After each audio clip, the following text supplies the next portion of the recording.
Ahead on Face the State, my one-on-one interview with Democratic candidate for governor Amy Acton. Affordability is the big issue we've been hearing about, whether it be housing or childcare or taxes, and property taxes going up, energy bills going up. Acton is pushing forward in her campaign for governor after a potential Democratic rival decided not to run. Hear her thoughts on what that means for her campaign and her focus heading into the new year.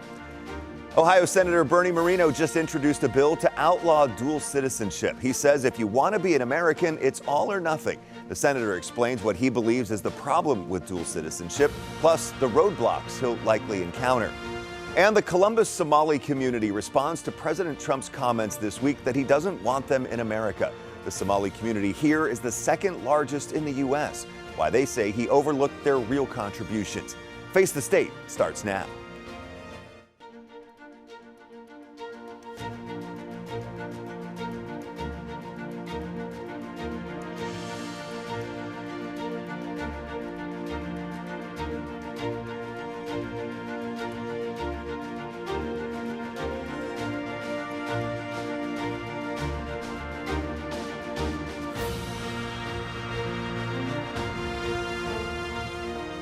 Thank you for joining us for Face the State. I'm Doug Petcash. Right now, former Ohio Department of Health Director Dr. Amy Acton is the only Democrat in the race for governor. She will not face an opponent in the May primary unless someone else jumps into the race. On November 21st, former 10-term Ohio Democratic Congressman Tim Ryan announced he will not run for governor in 2026. It ended weeks of speculation that he might join the gubernatorial race. Ryan said he made the decision after careful consideration, much prayer and reflection, and after long conversations with his family, closest friends, and advisors. This leaves Acton as the only Democrat in the race. As the director of the Ohio Department of Health under Governor Mike DeWine, Acton helped lead Ohio through the early days of the COVID-19 pandemic. She launched her campaign for governor in January of this year. On the Republican side, biotech entrepreneur and former presidential candidate Vivek Ramaswamy is endorsed by the Ohio Republican Party and President Donald Trump. Former Morgan County School Board President Heather Hill is also running for governor as a Republican candidate. The seat will be open because Governor Mike DeWine is term limited. I sat down with Dr. Acton after Congressman Ryan announced he is not running for governor. We talked about her focus and priorities and where she stands on recent legislation in Ohio on property tax reform and absentee mail-in ballots. I started by asking her about the impact of Ryan's decision on her campaign. Well, I can tell you that I have been working laser focused on Ohioans. We've been everywhere in the state, listening deeply for almost 2 years now. And I'm also very, very focused on my opponent, Mr. Ramaswamy, and winning this election in the fall of 26. But what impact do you feel Tim Ryan's decision not to run has on your campaign? You know, we've been very much working with everyone. We've had wonderful endorsements. We see an Ohio that is uniting. I can tell you this does not know party, what we've been seeing for quite some time. People in this state are struggling. They are doing everything right. There is no breathing room left. Affordability is the big issue we've been hearing about, whether it be housing or childcare or taxes, and property taxes going up, energy bills going up. We absolutely realize that we need to not look the other way while these bad actors, special interests keep taking us in the wrong direction. Ohioans everywhere are really uniting around change. Are you breathing kind of a sigh of relief, though, that you're not going to have a primary contest here where the two of you could potentially have been beating each other up? You know, I think it's so important that we all stay focused on what Ohioans need. So certainly, you know, being focused on the general election, being able to focus on what I see as a self-funding billionaire who is a Washington insider that literally flies around the state in a private jet. You know, we always say we're out there in our old Jeep touring the state, listening deeply to Ohioans. And what I hear from Ohioans is they don't much care about party. What they care about is to have public servants again who absolutely focus on solving the problems of our everyday life instead of making them. How do you feel right now in terms of what you're seeing, what you're hearing, and that how you stack up against Mr. Ramaswamy? I can tell you that we just see a tremendous momentum of people. We've seen these crowds, people, I'm not much of a political pundit, but I've been hearing this is quite unusual, that, people are longing for change. I've shared with you before, Doug, I had a pretty rough beginning to my life. I know what it feels like to struggle. I know what Ohioans are sharing with me, that they're doing everything right. My opponent has said that people are lazy and mediocre. We're just not working hard enough in Ohio, but that is not the Ohioans I am seeing. Everyone is doing everything they can. They're doing the right things. It's like the people where I grew up in Youngstown. We know what it's like to work hard. But we also know that these bad actors and special interests have been stacking the deck against us. We know that there is more money going out of our houses than is coming in for many of us. And it is absolutely time for this state to have good people. And it's not about party, good public servants back in the State House in Columbus to make change for us on the things that really matter. As governor, you would obviously have the veto power or the signature power. The State House, the legislature just passed 4 property tax reform bills that will be going to the governor. If you were governor, what would you do with those bills? We absolutely have to be focused on immediate relief. There are folks out there aging in place in homes they've been in their whole lives. Property taxes, as we know, are going up. They're going up, though, because of the antics of the State House, giving tax breaks to the rarest amongst us at the sake of not fully funding our local communities. What I believe after immediate tax relief is that we have to actually do the hard work of getting people around the table to do comprehensive tax reform in this state.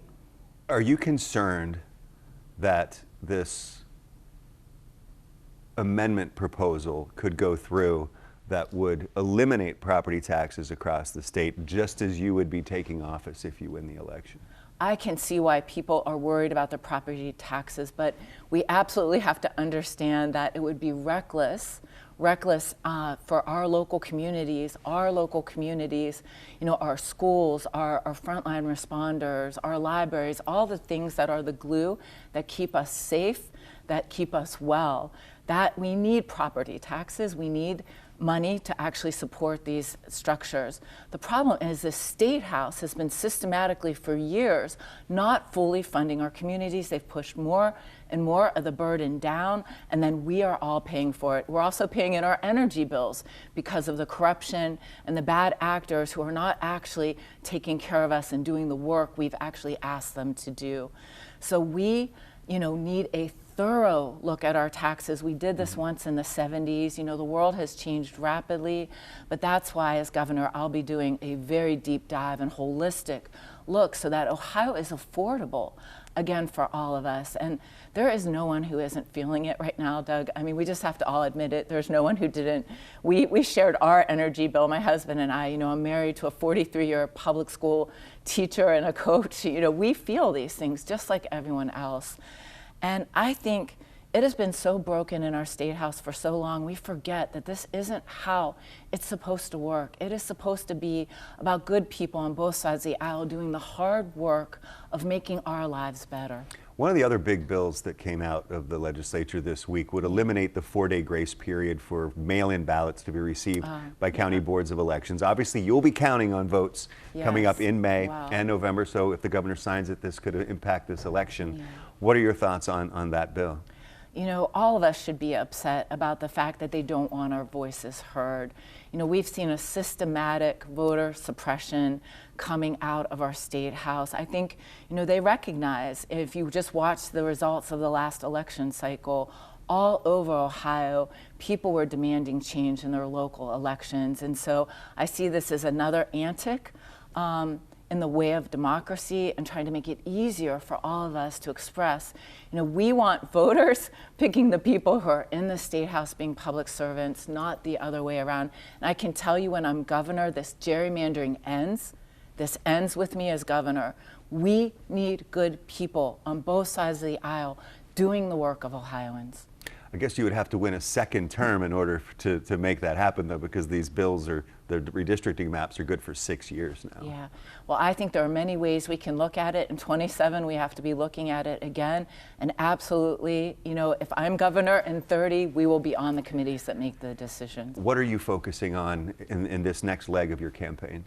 Well, as we have been, we are laser focused on affordability and costs of everyday living. I have been looking deeply into issues around housing, childcare, how we age in place. You know, governors on both sides of the aisle are actually doing things about costs, medical debt, the largest cause of bankruptcy. For many of us, we all know, no matter how much we do everything right, that one catastrophic illness can wipe out everything. I'm listening deeply on schools. You know, public schools and teachers are under attack. We invented public schools in this state. I can't say enough, they saved my life as a kid. I want every kid to have the opportunities I have had. You know, we're talking about things like, you know, what our energy bills are doing. These are the serious, and I can tell you, Doug, 95% of Ohioans, we are seeing people showing up. It does not know party. They aren't talking about culture wars. They're not talking about any of this chaos and hate and vitriol and this pitting of us against one another. They're talking about the serious everyday issues that we all deal with. And that's what we need a governor to be focused on. And I'm absolutely certain this state, we know we've gone backwards on nearly every measure in health, in our education, in our economy. You know, our growth in GDP in the state is 45th, and our biggest export is young people. There are solutions, and good people to come in and do the work on these issues, and that's what I'm laser focused on. Our well-being, our safety, and our ability to reach our full potential in the state. When we can all do that and pull one another up, we move forward, and I see an Ohio that is much more promising future for all of us. I also plan to invite both Vivek Ramaswamy and Heather Hill to appear on Face the State heading into the heart of the election season to talk about their plans and priorities. Heather Hill was a guest on the show back in March of 2025. You can find that on 10tv.com. Well, still ahead on Face the State, outlawing dual citizenship. Ohio Senator Bernie Moreno explains his reasons for introducing a bill to end dual citizenship, and will tell you how someone would be penalized if they don't comply. Plus, preventing holiday hunger. Food pantries and volunteers are filling boxes and bags to fill stomachs across central Ohio. And they're doing it without full government funding this year.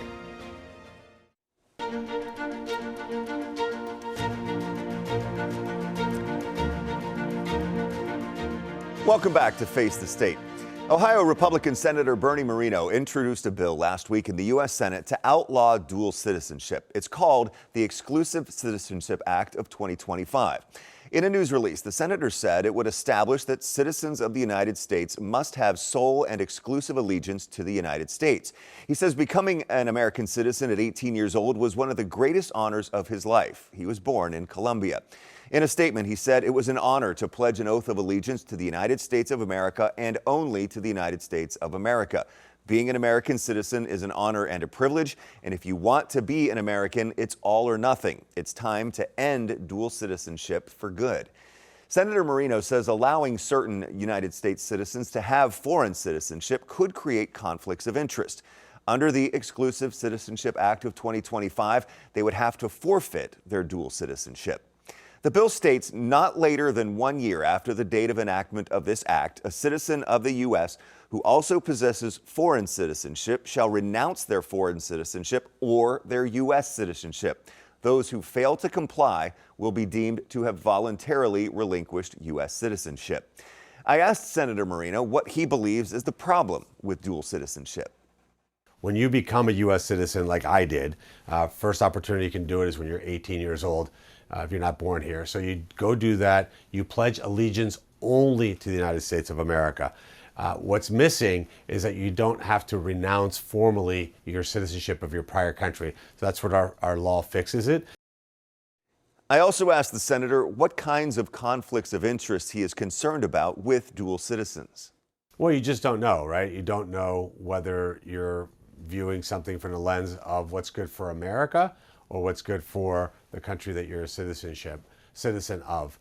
So those are that you may run into a situation where the U.S. is in conflict with that nation. Where do your loyalties lie?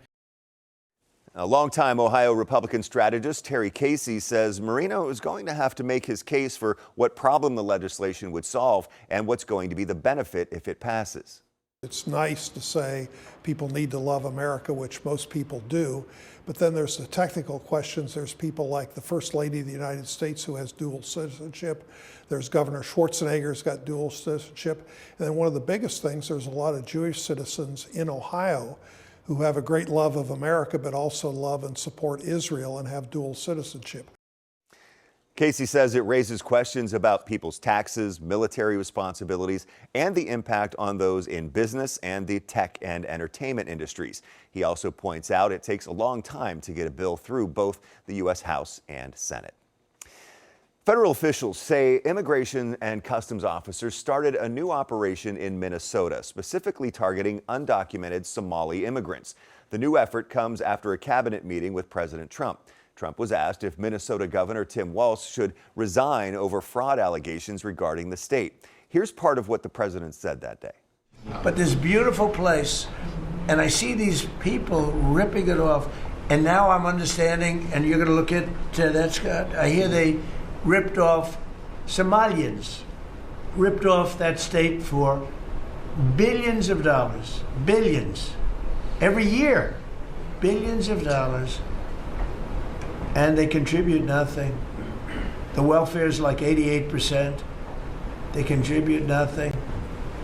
I don't want them in our country, I'll be honest with you, okay? Somebody would say, oh, that's not politically correct. I don't care. I don't want them in our country. Their country's no good for a reason. Their country stinks. Those comments are drawing strong reaction. His remarks have renewed attention on Somali immigrants and their families across the country, including here in Columbus. Ohio State University estimates more than 60,000 Somali Americans live in Columbus. 10 TV's Tara Jabbour talked to local community members about the president's comments. Columbus is home to Kauthar Musa and her family. They came to Ohio in 1996 through a refugee program. She's a co-founder of Ohio Somali Book Fair and an active advocate for the Somali community. Somali community in Columbus is one of the largest and most active in the United States. We have healthcare workers, which is I work at Federal Qualified Health Center. We have educators, scholars, truck drivers. She says comments from President Donald Trump are hurtful. The president's comments were disappointing, harmful, and he overlooked the real contribution Somalis make to this country. Musa says she wants people to know more about her ethnicity and culture. Somalis, Americans are hardworking families. They are professionals, business owners, and community leaders. So the statement the president makes, it makes us feel like it's horrible. In a cabinet meeting on Tuesday, President Trump, while talking about the Somali community in Minnesota, said this. They contribute nothing. I don't want them in our country, I'll be honest with you, okay? Somebody would say, oh, that's not politically correct. I don't care. I don't want them in our country. Musa says those words hurt. Imagine when your president is saying you have to go back to Somalia and you never been to Somalia. What do you think your co-workers, the people you work with, what do they think? They're going to think you don't belong to here.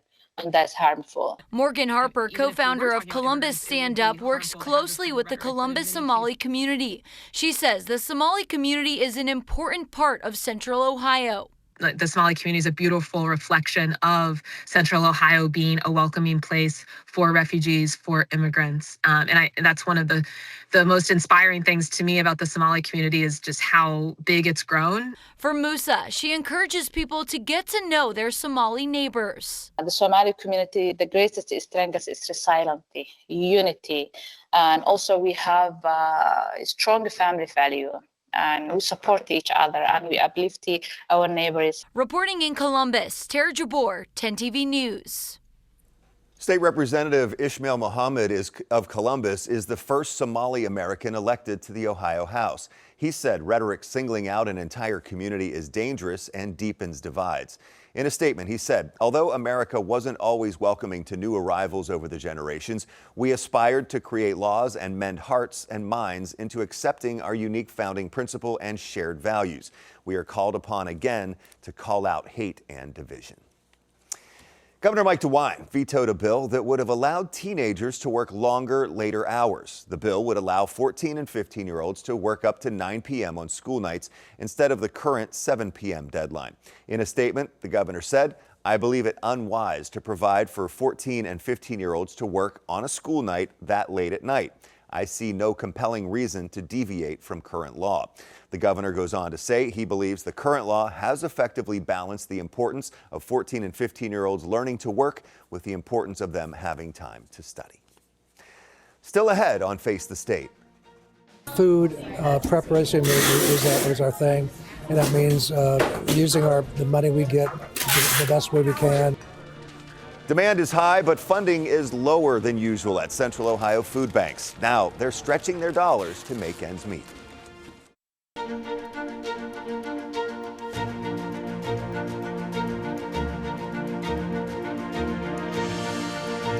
With Christmas coming up, the need at Central Ohio food pantries is staying high and steady.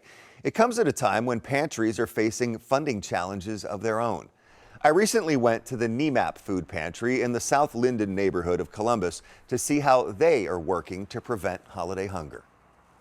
Families from all over the Columbus area can come to the NEMAP food pantry to get dry goods like instant potatoes or cake mixes or canned goods, including evaporated milk, and fresh foods such as fruit, vegetables, and meat. It helps, like the extra canned goods, the milk, and everything like that. It's perishables. Jodeci Tatum is leaving the pantry with a cart full of milk, meat, and other family food essentials. That fresh fruit? Yeah, so the fruit, my daughter loves fruit. Like she makes she has a juicer, so she makes her own juices and stuff. So that's gonna come in handy a lot for her. Food sorted and assembled by the hands of a team of volunteers. So we are loading boxes for DoorDash. It's one of the ways that we deliver food to folks. We anticipate the rest of this year and next year to be, they need to be very great. NEMAP Executive Director Roy Clark says the pantry serves 150 to 200 people every day, 6 days a week. They can walk in or order a delivery. He says demand spiked in November with the government shutdown and the delay in SNAP benefits. It has stayed steady with concerns about the cost of living. Food preparation is our thing, and that means using the money we get the best way we can. The pantry is one of more than 600 Mid-Ohio Food Collective partners in 20 counties. The collective says it's dealing with about $5.5 million in federal and state funding and product cuts, so it has less food for its partners. What we've seen is that we have more hungry people to feed and less resource coming in, and so we really are working to maximize everything that does. Maximizing for people like Jodeci Tatum, who's thankful NEMAP Food Pantry is here. Oh, it's very helpful. I've been coming here since before the pandemic, and it's still helping to this day. And for those who can't make it to the NEMAP food pantry during business hours, they can order online and then come pick it up from these lockers on their schedule. And this holiday season, 10 TV is teaming up with the Mid-Ohio Food Collective and several community sponsors for our new initiative, Fill the Truck, Feed the Kids. Every dollar helps support meals for those who need them most. Just text the word FEED to 614-460-3345. You'll get a link sent right to your phone so you can help us fight hunger across Central Ohio if you are able. Thank you for joining me this week for Face the State. I'm Doug Petcash. I'll see you next Sunday at 11:30. I hope you have a great day.